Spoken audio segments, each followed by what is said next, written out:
एक बार की बात है। एक गांव में एक औरत रहती थी। उसका नाम कमला था। उसका पति गांव में आलू पराठा बेचा करता था। फिर एक दिन उसकी किसी कारण मौत हो जाती है और कमला अकेली पड़ जाती है। उसके पति ने जितने भी पैसे जोड़े थे वो सब अब खत्म हो जाते हैं। हे भगवान, अब तो सारे जोड़े हुए पैसे भी खर्च हो गए। अब मैं घर खर्च कैसे चलाऊंगी?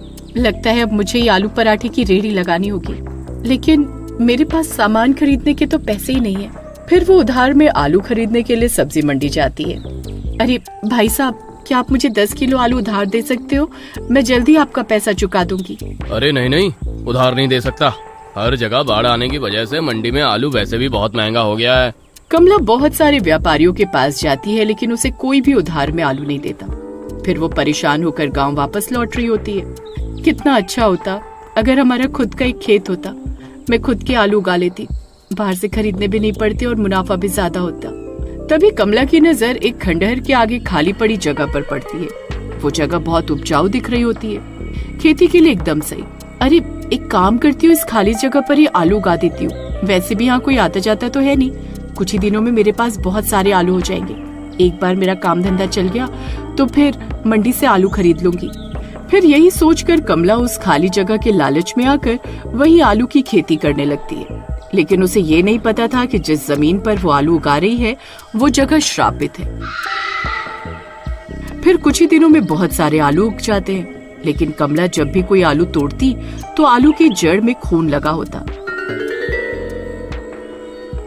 अरे ये खून कैसा है? जब भी कमला कोई आलू तोड़ती तो उसकी जड़ से खून आने लगता। हे भगवान, ये क्या चक्कर है? हर आलू के साथ खून क्यों आ रहा है? अरे छोड़ो, कोई बात नहीं, इन्हें अच्छे से पानी से धो दूंगी, किसी को क्या ही पता चलने वाला है। फिर कमला खेत के सारे आलू तोड़कर अपने घर ले आती है और उन्हें पानी से धो लेती है। फिर अगले दिन से वो आलू पराठे की रेहड़ी लगाना शुरू कर देती है। आलू पराठा खा लो, 5 रुपए में 2 आलू पराठा, आओ आओ जल्दी आओ, सबसे सस्ता यही पाओ। इतना सस्ता आलू पराठा देखकर उसकी दुकान के आगे लाइन लग जाती है। अरे वाह वाह, आज तो मजा ही आ गया, इतने सारे लोग, वाह वाह वाह। फिर आसपास की रेहड़ी वाले सोच में पड़ जाते हैं कि ये इतना सस्ता आलू पराठा कैसे बेच रही है। पहले ही दिन कमला की बहुत अच्छी कमाई होती है, लेकिन उसे क्या पता था कि उसके आलू पराठे की वजह से पूरा गांव तबाह होने वाला था। फिर आधी रात होते ही अरे बहुत दर्द हो रहा है।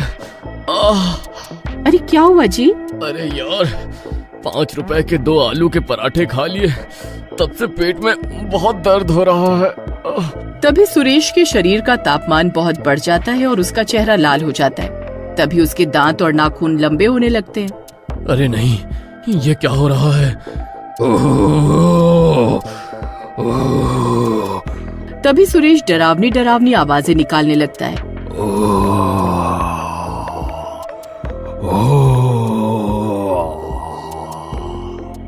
अरे कमबख्त, ये कैसी डरावनी डरावनी आवाजें निकाल रहा है? हे भगवान, ये इन्हें क्या हो रहा है? तभी सुरेश देखते ही देखते भूत बन जाता है।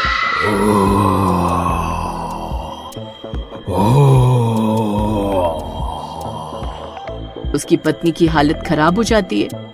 अरे मर गए रे, ये इन्हें क्या हो गया? ये तो भूत बन गए। मुझे भूख लगी है, मुझे आलू पराठा खाना है। जल्दी मुझे आलू पराठा लाकर दे, नहीं तो मैं तुझे खा जाऊंगा। अरे नास मिटे, आधी रात को मैं आलू के पराठे कहाँ से लेकर आऊं? तेरे इतने हिम्मत, रुक, तुझे अभी मजा चखाता हूँ। तुझे खाकर अपनी भूख मिटाऊंगा। अरे भागो रे, अपनी जान बचाकर भागो। ये नास मिटा तो मुझे खाने की बात कर रहा है। तभी सुरेश की पत्नी भागते भागते घर से बाहर निकल जाती है और घर का दरवाजा बाहर से बंद कर देती है। तभी वो देखती है कि और भी औरतें चीखती चिल्लाती अपने अपने घरों से भाग रही हैं। अरे क्या हुआ बहन, तुम भाग क्यों रही हो? अरे बहन, पता नहीं अचानक से मेरे पति को क्या हुआ, उन पर किसी भूत का साया हो गया और वो मुझे खाने को दौड़ पड़े। मैं बहुत मुश्किल से अपनी जान बचाकर भागी हूँ।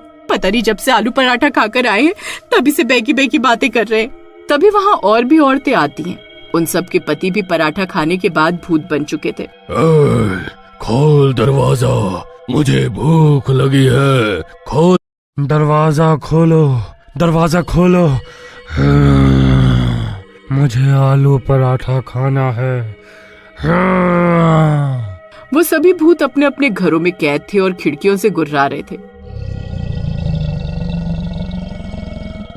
सभी की पत्नियां एक साथ इकट्ठा हो जाती हैं और पड़ोसन की छत पर जाकर छुप जाती हैं और पूरी रात वहीं छुपी रहती हैं।